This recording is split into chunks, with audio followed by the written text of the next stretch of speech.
So we're just outside of Memphis, just about on our next day, and there's ice on the ground, and we're going about 5 miles an hour, and we're on this bus, and someone from the bus tweets, "Oh my God, we're going slow enough that we have reliable internet. This is an amazing thing." We're on this startup bus. We left from New York. We're meeting all these buses filled with about 30 entrepreneurs from all around North America. We're converging on Texas, where we actually have to build a technology company. Those 30 entrepreneurs, they form smaller teams, and those smaller teams have to build a minimum viable product. They have to actually build a business plan, a marketing plan, and at the end, they have to pitch in front of real investors. People like Guy Kawasaki and Robert Scoble were judges this past year. So there's three ways you can get on the bus. You can be a hacker. That means you do programming or coding. You can be a hustler, meaning that you do business or marketing.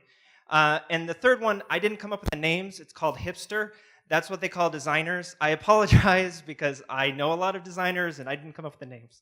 But all of these buspreneurs, they have to, they're recruited by the conductors. I was one of the two conductors from New York, myself and Alice Eng. We had about 150 plus applicants from New York, and we took 26. So it's a pretty competitive thing now in its fifth year. Now, the first time I got involved with Startup Bus, it was 2012. I had just started my first company. And if you have ever started a company before, the first year is kind of shitty. You don't know what you're doing. You're not making a lot of money. And I was a little bit lost. I knew that I wanted to help creative people get involved in technology, but I didn't really know how to get there. I wanted to write, I wanted to teach. And I'm at this co-working space, and I meet this guy named Mike. And Mike says, "Dude, Nate, you know what you got to do? You got to go on the startup bus." But Mike was this like tech guru guy. He's been in startups since the 90s, okay? And he's this programmer. He's just been around for a long time. And I went to film school, okay? I know how to build a WordPress site, but I've never built a technology startup. But Mike lets me on. I had to borrow money to go on the bus. I was a hustler. And at 5 a.m., we leave from New York, and this is 2012. Mike says, everybody has to pitch an idea. And I'm up in front of this bus full of people, and I'm going, I don't know what I'm doing here, because I didn't get trained for this, but I just kind of go with what I'm going through, you know? And I say, has anybody really been down before? You know, did you ever wish that you could just push a button and just find happiness? Well, this resonated with some people. We found some designers and developers, and we came together and fleshed out this idea into a real app. It's called Hapster, and Hapster is built off of this networked effect of happiness. The idea is you geotag your location with your happiness, and other people are inspired by it. Did you know that, you know, if you're finding people in your network that are happier, it increases your happiness by 10%. Now, Hapster never became a full-fledged company. We've all since moved on to other things, but it was really, you know, a big success for me and our team. We got a lot of attention. We got a lot of press. You know, we had 10,000 users in those 3 days during the competition, and so it was a really kind of just new experience. The most important thing, though, for me with Hapster was that I just bonded with these amazing people. I now have friends for life that I met on this bus, and it was the first time that I really saw this kind of creative project from beginning to end. Believe it or not, aside from my terrible introduction, fumbling with the mic, I was actually the pitch person. I had to go in front of real investors and sort of pretend that Hapster was this real company and really sell the idea. Now, I teach a lot, and so I'm in front of groups a lot, so this is sort of nothing new, but you know, I'll let you in on a little secret. When you get up in front of crowds, like let's say you're on a stage, people sort of think you know what you're doing.